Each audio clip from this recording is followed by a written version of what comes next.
Yeah, so this short seminar is going to be a quick chat about Cinegy Capture and how that's used at ENVY, an awesome post-production customer that we have, who are based out of London, but do stuff all over the country and all over the world, in fact. And with this lovely fellow here, Toby, who is based in Bristol, as am I. So this is the Bristol home-based show. So a very easy journey today to get here. So my name is Lewis Cicaldi, and I'm head of product management at Cinegy. I'm going to be taking you through a little bit of the story about what Cinegy Capture is, why that matters, what we get up to at Cinegy before, and hopefully quite quickly, we'll hand over to Toby, who'll then talk a little bit more about some real-world things he's done with our software, because far more interesting than me talking about technical blah, blah, blah, blah, blah with our software is to hear real stories from someone that's actually been out and genuinely used it for creative intent. The most exciting thing I've ever recorded with Cinegy Capture will be like my camera staring at a wall in the office when we're just testing things, whereas Toby's actually taken it to see real, actual TV programs being made. So Cinegy Capture, at Cinegy we're very, very boring, and we give things a name that make it really easy to work out what it is. So we use this for ingest.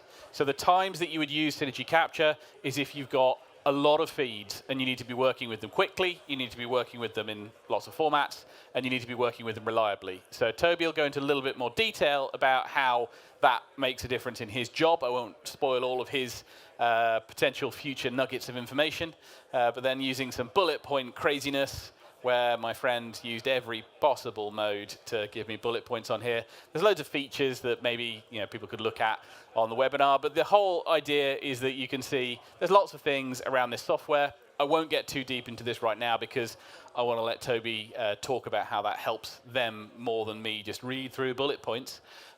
We are coming up now on 12 years since we've released this software. So I built the first one out on some reality TV shows. There was a show called The Hotel in Torquay with a guy called Nick that we rolled this out on. And I think a colleague of Toby, Ricky, was involved in some of these shoots early on. I was involved in that as well. You were actually down there? I didn't. I managed to fail that one. Yeah, you must have been a lot younger. Yeah. So we built this software. The first ever version was used down in Torquay on that before it got used in all sorts of other shows, like One Born Every Minute and things like that. But fast forward a pile more, the software has gone global, is now used for some seriously huge sports in America, but for contractual reasons I can't name them, but they hit balls with sticks, and there's lots of them. And it's used all over the country in all sorts of other similar fun ways where overwhelmingly we can never tell you who it is that's using it because everyone gets all fussy about that kind of stuff. But it's great. It's been around for ages. And now we're going to switch over to this man who can take my clicker and talk about some actual shows that has been worked on and how that was good. Hello, everyone. So I'm Toby. I work for the new division of ENVY, which is Capture. We've been around for about a year and a half now, and we were formed to record large-scale fixed-rig installations. And these fixed rigs can be anywhere in the world. We're going to start with Devon, because it was the pandemic and we couldn't record anywhere else. Our first show was Ready to Mingle, and we utilized a custom-built hardware rig built by me and powered by Cinegy Capture. We ended up recording 8 streams of XAVC because what we really, really want to do is something that other fixed rig providers don't give, which is quality on scale. So you tend to find that on larger fixed rigs, when you get to 10, 20, 30 streams and recording, say, 20 hours a day, there's really no option apart from XAVC, simply because when you reach 5,000 hours worth of recorded media, that becomes incredibly costly to lug around and to edit, and to it doesn't look as good when you broadcast it. So what we wanted to do for this show, at least, was to offer a much higher quality XAVC intro codec. But the problem with the XAVC intro codec is of course, it's heavy to throw around. So everything that we do on set, we record native, and then we also record a proxy live, and that will save a huge amount of time on the back end in terms of creating that using Avids or other transcode engines. This show was particularly fun because it rained torrentially the entire time. and it was gale force winds, and we were all stuck. The entire MCR was in a garage, and we were slowly standing. We were watching the garage door and the water creep beneath it very, very slowly throughout the 2-week period, slowly jacking our kit up on ramps just to make sure it would survive the next couple of weeks. But it was a lot of fun, that job, and I think it broadcast last summer. Another one that we did, which was the Love Trap. Now, this is a good comparison to the other one, simply because they wanted the quality, but they wanted to use fixed rig to capture those tiny little moments that you couldn't with a handheld. So the majority of the show was shot handheld, hence why it wasn't 0 hours. Hence why the number of recorded hours is smaller, but they wanted to use that fixed rig just to catch actuality happening around. And they did a very good job. They actually had we ended up having a whole OB truck there as well, just for monitoring of PSC. But largely that job went over without any torrential rain or gale force winds. So this is the most high-profile one that I can tell you about now. We did Lovestruck High, which is the first big commission for Amazon Prime. They did something pretty amazing with the show. It's actually the best organized show that I've ever been on. They went down to Devon, and they took a very Hogwarts-like private school with the most beautiful grounds that you could imagine. And what they did is they transformed the entire inside into what looked like an American high school. So they had very much a huge, huge difference between the outside and the inside. But you can see that the amount recorded, again, was very, very low, but they used it to augment the PSC. So they wanted quality over quantity. And they were very, very organized, and they actually ended up undershot by probably about 30 or 40 terabytes. So this is the most recent one I can tell you about. This was shot in Greece, Love in the Flesh. Controversial name, but it was a lot of fun. Again, this one went over without any issues whatsoever, and they wanted that extra quality, XAVC, something that you don't get with XD Cam. So the most recent one I have done, which I can't say the name of, but we ended up going much, much higher in our stream count. We shot it in the Canary Islands, and as with everything that we do, we shoot, we record all the main streams, and then we record a full backup, so we record everything twice. So that 22 number actually changed to 44 concurrent streams for 24 hours a day for 2 weeks straight. And this is where our solution starts to outperform some of the alternatives that you can have on the market, certainly at this price point, mainly because you just can't find a capture system this dense in the world. Each of our capture nodes will record 16 video inputs with 16 mono audio embeds, but they will create a native, a proxy, and then also a multi-viewer stream based on Cinegy Multiviewer at the same time. So all in all, every single one of our capture nodes is creating 48 different encodes live. And our maximum... There we go. More animation. More animation. I'll talk about these in a bit, but again, we do have some of the largest rig shows ever made in the process with Netflix, and we have other DIT works going on with Disney and Prime Video right now. But we can record a maximum of 48 per rig, but ultimately we're recording 96 because we're recording everything twice.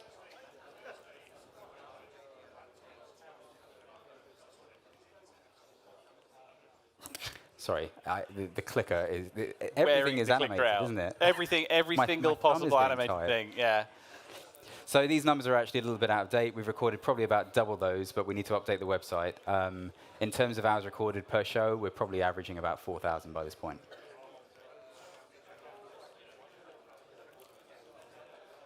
I'm going to skip through this simply because I've already been over it. I'm going to hand this back to you because this is a controversial slide that was made by one of our colleagues that we don't quite know how to explain. Yeah, so basically the reason this deck is so full of animations is because I handed it over to a colleague who then started to troll me with PowerPoint nightmare. And so the final infographic is just talking about how Cinegy Capture can support up to 16 video inputs on one of your rigs. And he decided the graphic to kind of represent this would be this really quite strange We're not entirely sure what that is, but we believe it's 3 perfectly in sync video frames demonstrating stable output. Recording in sync is key. So, But yeah, someone had a smuttier interpretation of what those were. But yeah, we're really not sure. We're not sure why the screaming child repeats many times. But the most important thing is that one of the key goals of what we do with our software is to build a dense solution. And a dense solution that can be left running 24/7 to keep working and always keep working. So we can have 250 ball games running a weekend on some of our unnameable platforms, which has to work. You know, we cannot have failures on those kind of systems, and we cannot have that tripping up and going off air. Also, just from an operations point of view, you kind of need to scale the manpower that you set it going, and then it will just keep going until you stop it. Because if you start having problems on some number of feeds, when you get the numbers up high, you'll just be running around playing whack-a-mole the whole rest of the time. So we reached kind of the Q&A phase now, where I'm going to ask Toby some questions and get some reaction from him about how he solves some of these problems. So one of the things I've always assumed happens when we build this software is that you need to care about the platform you run it on and the storage that you write it all to. Because when you're producing 44 redundant streams of HD, then you need to actually be moving it somewhere that isn't just a memory stick hanging out of your computer. How have you guys found, how important is the storage backend underneath all of this to make this work? Has that... Well, it's all about it's all about bottlenecks, really. When you get to scale, you need to consider the overall bit rate of the video and the audio that you're recording, but almost more important is the concurrent writes to any storage. So we don't tend to use any internal storage in our capture servers. We have created some custom-made, and we take a petabyte everywhere with us on every single job. Storage such that it can handle these huge amounts of concurrent writes. You saw a previous slide mention that we can record 256 audio channels. That's actually not quite accurate. The last job we did was 800 audio channels with the 44 audio video streams as well.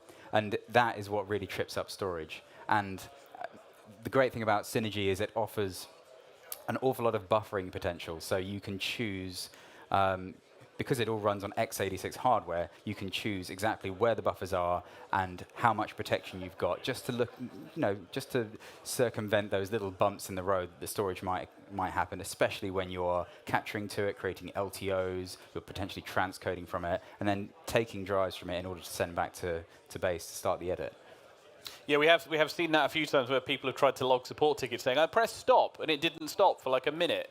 And we're like, yeah, it's gotten like a minute of video backed up waiting to get onto your storage. So what you really want to do is say thank you and fix the storage, because it's very important to keep those frames and not just when you hit stop, throw away the minute it hasn't written to disk. So have you ever had to rely on that? If you start doing things with like LTO copies and things like that, does it start to eat into the buffers, or have you gotten that leveled out now? We've certainly got it leveled out. We did start experiencing that at the beginning, but as with, Cinegy Capture, it runs on x86 hardware, so if we were to put, say, 4 streams through our hardware, it would be absolutely fine, work straight out of the box. But we wanted to really push the envelope, and that meant tweaking and optimizing again and again and again to get the stream count that we actually wanted. Yeah. And we've done the same on the storage side. We've got custom-made storage running in such a way that there is absolutely no chance that it wouldn't prioritize the streams over anything else. So if we do ask it to do an LTO or transcode or a copy, that would always be lower priority than stream capture to it. Yeah, because those buffers really should be like the emergency oxygen mask that drop from the plane. Like, not the kind of thing you should be planning to use every flight. It's like, a little bit lightheaded, just use this again. So, okay, that's really cool. How about space? Because when you go out and you do these shows, I'm guessing they don't give you 3 or 4 racks of space in an air-conditioned room. What's the physicality of this like, and how important is it to make it movable and small? So our equipment, it'll do 48 streams in a 2 sort of chest height rack configuration, and it's incredibly small compared to what we could have built it as, and it's also incredibly mobile. We can wheel it into almost anywhere, and as long as we have the SDI inputs, I know these guys aren't a big fan of SDI, but as long as we have those SDI inputs, then we're good to go. And it's very, very accepting of different temperatures, humidities, and it's even been built to withstand things like solar radiation if we're filming on the top of a mountain, because that can cause little Wow. See, I didn't. Memory. And this is why it's so important as a software vendor to work with partners like ENVY who think about things like, how's my solar radiation levels looking today? That's not something that occurs to us when we build out the software. Yeah, my test is going outside for 5 How minutes. proof am I for the sun? Yeah. Wow, that's really, really awesome. So, and tell us a little bit more about what you do with the multi-viewer to get like confidence to your clients, because obviously it takes a fair bit of faith from a client when you work with them, and they're like, "Are you recording this?" And you're like, "Yeah, I got it. Don't worry, it's in that box there that is covered in stickers and logos. Trust me, the frames are in there." What do you do to kind of give confidence to your clients that it's all working, it's recording? You mentioned multi-viewer. So on an OB, traditionally, you will have an OB company who sets up the cameras, and they'll set up all the back-end video engineering hardware. They will then also supply multi-viewer feeds to the galleries and to the producers and potentially to the set as well. And these will be live SDI through their router. And then what happens is their router will send us out our streams that plug into our kit, and then we produce our multi-viewer feed from what our servers are seeing at that very moment in time. And we use it mainly to check to see recording status, whether we're seeing audio pop through on the channels embedded on the SDI stream.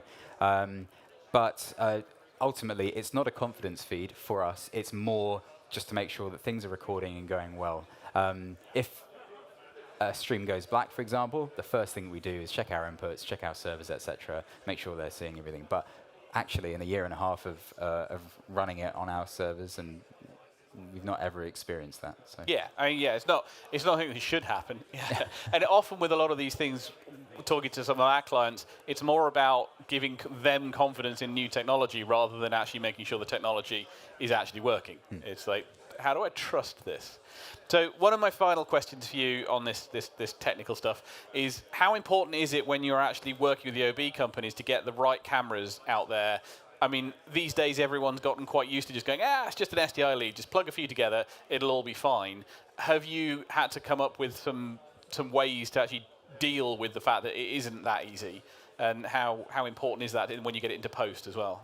So we heavily influence the, not necessarily the types of cameras, because ultimately there aren't that many different types of PTZs out there that OBs will use in anger. So primarily they are on Panasonics now, but I can see obviously that Sony have brought out a new Cine PTZ, which would be very interesting for shows that Netflix and Amazon are pushing through. But we don't tend to have much influence on which cameras they use, more the codecs that they record at, the color spaces, and the gamma curves. And all of this is decided way in advance.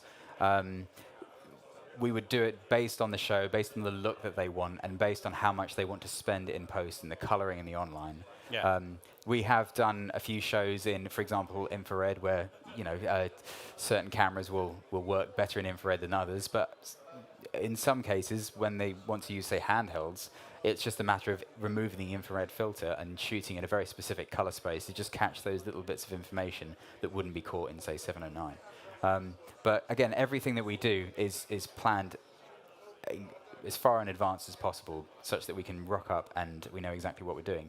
That said, though, we always allow for a huge amount of overhead, because the amount of times that we've rocked up to site and they've gone, oh, you know what, it'd be really good if we could do an extra 5 streams, or we could shoot an extra 5, 6, 10 terabytes a day. And we've gone, well, sure, all right. We've got the capability, so why not? Let's do that.